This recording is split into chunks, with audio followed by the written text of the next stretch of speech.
Let's prepare these signal lights to install on the motorcycle. Okay, the first step is to change out the lens. You want to take the amber one off and put the red one in place of it. In most states in America, you have to have red lights or lenses on the back if they're running and signals. If they're signals only, then you'll have amber, but these will be running and signals, so we want them to be the red. Now, if you live in a country where they don't allow running lights, then you'll want to leave the amber on. Okay, let's go ahead and change that out. Make sure you put the little rubber gasket back in place so it keeps the water out of the light. And then snip those little connectors off, just right close to the connector there. And we'll go on to the next step. Okay, our next step will be to unscrew the silver nut and lock washer.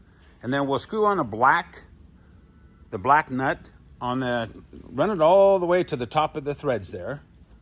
And then we're going to leave that for right now. Don't get rid of these. We're going to need these just shortly. Okay, our next step is go ahead and cut about 9.5 inches long, this piece of heat shrink tubing. We give you a bigger piece in the kit, so go ahead and cut about, like I say, 9.5 inches and slide it over the wires. Leave about 3 inches of wire hanging out the end here. We need a little bit so we can do those connectors one at a time when we go to put this nut back on there. Okay, our next step would be to go ahead and we're going to add some wires to the end of these, the wire coming out of the lights. Okay, and you'll have a piece of paper that shows you the colors. Basically, we're going to add a black to the black with white stripe, red to the black, and green to the red. And what that means is the black will be the ground, the red will be the running or keyed power, and the green will be the flash. That's the color of the lights coming out of your wiring harness. So that way when we get finished, we just plug everything in. So go ahead and give your little butt splicers a good crimp on both sides. And make sure you strip a little bit of the wire off on each end before you shove them in the butt splicers. And then we give you this really good quality heat shrink. It has adhesive in it. So once you heat shrink those on there, that's going to make a massive, cool little connection there that won't come undone. So do that.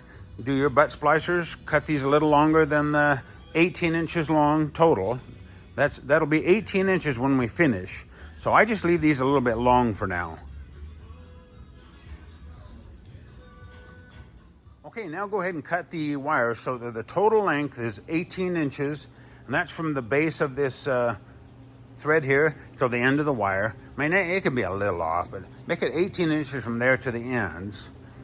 And then our next step, and we've got these all heat shrinked into place. Make sure that's good heat shrink and no burnt wires for sure. And then do me a favor and just heat shrink that little section right there. As you shove this wire against this thread, just heat shrink that just a little bit. That way it'll keep that from sliding back. And then our last step is we're going to go ahead and put some male connectors on the end here. We did females on the bike itself. So we're going to do the male. Now I'll show you how I do this with my Jim Dandy little cheapo crimper here. The best crimp is that little barb. Same thing as we used on the bike itself, on the harness. So what I do is I put that connector in there. I'm going to put it so that the little crack in there's a little opening in that connector. Put it about there, so a little teeny bit of the red shows, and the barb is on the bottom, and then the circular part is on the top.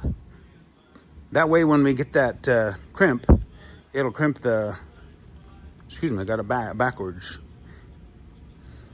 Okay, the barb will be on the bottom, and then the circular page will be on the top. So the little open area is right there. Hope you can see that. And then what we'll do, we'll go ahead and trim about 3/8 or a little more off the wire there. Give it a twist, and then we'll shove that into the connector. These are kind of cool because you can actually see the wire in that little opening there. That'll show you that it's all the way in the connector all the way. And then give it a good crimp. On this cheapo, you can give it a real good crimp. It doesn't seem to want to break it off. Okay, and there we have it. And then you'll notice I put a nice little dent on the back side, which shows that it's a real good crimp. It's really important on this to get these really nice and tight. And then give them a real good pull. You don't want that to ever come off. That would be tragic. So you'll be riding along, you won't have any lights. And you'll also blow a fuse. So give it a good crimp, a good pull, and make sure you crimped it really tightly. And then do the other two, and then we'll move on. Okay, one quick note on this again. They'll be 18 inches long, real nice crimps. And then grab these and we'll install them on the bike. When you install these lights on the bike, you may want to have it so that the smooth side is up.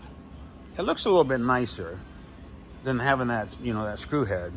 So I always make sure the smooth side is up when I stick them in the bike.